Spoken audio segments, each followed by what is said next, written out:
Сәлем достар, қалдарыңыз қалай? Бүгін мен сіздерге спор ашу және де отслеживание туралы үйрететін боламын. Осының алдында түсірген видеоларымда мен Алиэкспресстен келген товарларды ашып көрсеткен болатынмын. Сол кезде мен спор туралы да айттым.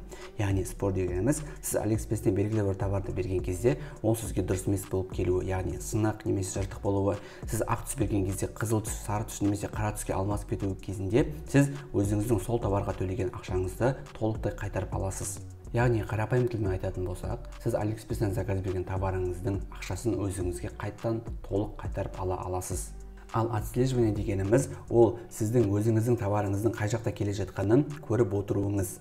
Негізінде мен отслеживаниені алдыңғы видеоларда үйреткен болатынмын, бірақ та қазір мен сізге бір жаңа түрін үйрететін боламын. Ол товарыңыздың қай жақта тұрғанын точно тауып беретін сайт.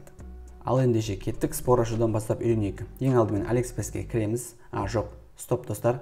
Достар, каналға лайк басуды, тағы да бас сұрақтарыңыз болса комментарияға жазуды, және де менің каналыма тіркелуді ұмытпаңыздар. Ал енді кеттік. Ең алдымен өзіміздің профилімізге өтеміз. Бұл жерде посмотреть все батырмасын басамыз.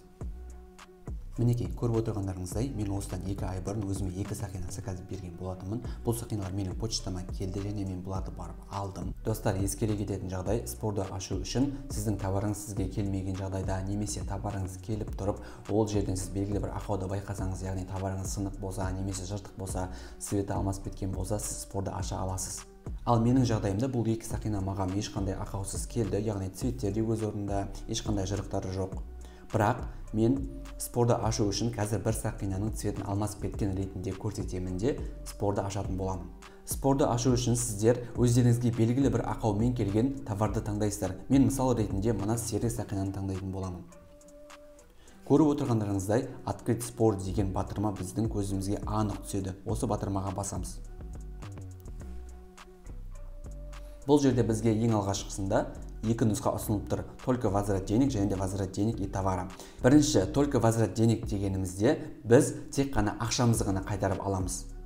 Екінші, возврат денег и товара, бұл жерде біз ақшаны да қайтарып аламыз және де жаңағы ақауы бар товарда өзімізде қалатын болады. Осы екеуінің біреуін таңдаймыз. Мен только возврат денег деген таңдаймын. Келесі бізде вы получили посылку. Яғни сіз товарды алдыңыз ба деп тұр. Мен алдым. Ал егер сіздер посылканы алмаған болсаңыздар, нет деп таңдайсыздар. Одан кейінгісі причина спора, яғни не үшін спор ашып жатсыз. Осыған басасыздар, сол кезде сіздерге белгілі бір нұсқаларды ұсынады. Мысалға, товар поврежден, подделка деген сияқты. Мен бұл жерде товар не соответствует описанию дегенді басамын. Келесі, выберите причину спора, тоже. Мен бұл жерде цвет не соответствует описанию дегенді басамын. Достар, ескеріңіздер, мен бұны тек қана мысал ретінде ғана жасап жатырмын. Негізінде бұл сақиналардың ешқандай да ақауы жоқ. Мен сіздерге жай спор ашып көрсету үшін мысал ретінде жасап жатырмын. Келесі сумма возврата. Бұл жерде доллар ретінде көрсетілген. Достар, яғни сіздер товарды қанша теңгеге алдыңыздар, сол ақшаны жазасыздар. Мына жерде көрсетіп болған, менде 1,22 доллар. Мен соны жазамын. 1,22. Келесі, укажите причину возврата. Бұл жерде сіздер не үшін сіздер товарларыңызды қайтарып жатсыздар, соны жазасыздар. Мен, мысалға, цвет не соответствует описанию дегенді жазатын боламын.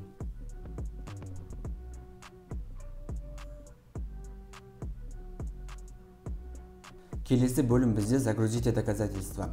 Бұл жерде сіздер өздеріңіздің товарларыңыз сынық екенін немесе жыртық екенін суретке түсіріп, осында салуларыңыз керек. Ал мен бағана сері сақинаны таңдадым және де мен причинаға цвет не соответствует описанию деп жаздым. Яғни мен цветі алмасып кеткен деп жаздым. Бірақ менде қара сақина бар. Мен соны қазір мысал ретінде салатын боламын. Суреттің үстіне басамыз, выбирать фото және де міне, менде қара сақина. Отправить.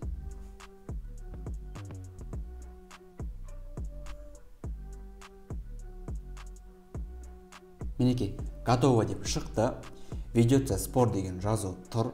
Достар, егер де сіздер спорда ұтатын болсаңыздар, сіздердің ақшаларыңызды, толық ақшаларыңызды 5 күн немесе 2 аптаның ішінде қайтадан сіздерге салып жібереді. Яғни сіз Каспийден заказ берген болсаңыз, Каспий карточкаңызға салады, немесе Кивиден заказ берген болсаңыз, Кивиге салатын болады.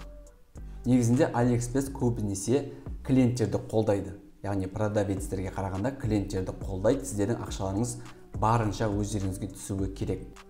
Достар, егер сіздерге товар белгілі бір ақаумен келетін болса, спорды ашып өздеріңіздің ақшаларыңызды қайтарып алыңыздар. Бұл бізге, яғни клиенттерге берілген өте керемет мүмкіндік. Пайдаланыңыздар. Ал енді келесі достар, біз өзіміздің товарымыздың қай жақта келе жатқанын көруіміз үшін біз отслеживание жасаймыз. Яғни мына батырма, отслеживание батырмасына бассаңыз болады, немесе товардың өзіне кіріп информация о доставкеге басамыз. Мен бағана айттым сіздерге, менің товарым өзіме келді дедім. Яғни мен ол товарды алдым. Сол үшін де менде Китайдан Алматыға дейін көк белгі толып тұр. Яғни мен товарымды алдым. Ал егер де сіз товарыңызды алмаған болсаңыз, сізде бұндай көк белгі толып тұрмайды. Яғни белгілі ортасында немесе бас жағында тұруы мүмкін. Достар, бір ескере кететін жайт, бұл жерде де AliExpress сіздің товарыңыздың қай жақта келе жатқанын точно көрсетіп бере алмайды. Бірақ оны көрсетіп беретін басқа бір сайт бар. Сол үшін де біз бұл сіздің товарыңыздың трек номерін мына батырманы басу арқылы көшіріп аламыз. Және де Safari'ге кіріп Казпост сайтын іздейміз. Казпост бізге сіздің товарыңыздың қай жақта келе жатқанын дәл көрсетіп береді. Сайтқа кірген кезде поискта трек нөміріңізді немесе ұялы телефоныңызды енгізіңіз деп тұр. Біз жаңа трек нөмірімізді скопировать еттік. Соны осы жерге ставить етеміз. Және де поискке басамыз. Мінекей достар, трек нөмірді тапты, яғни табысталды деген жазу тұр. Табысталды дегенсіз, яғни менің бұл товарды алып кеткенімді айтып тұр. 2021 4 ай 19 күні мен бұл товарды шынымен де алып кеттім. Алматы қаласы, Жандосова, дәл осы адрестен алып кеттім. Достар, сіздің посылкаңыз келді, бірақ сіз оған келгеннен сенімсіз болып отырсаңыз, осы жерге трек нөмірін көшіріп қоятын болсаңыздар, қай почтаға келді, қай ящикте және де қай қатарда тұрғанын дәл айтып береді. Осы арқылы почтаға барып, өздеріңіздің посылкаларыңызды алып кетсеңіздер болады.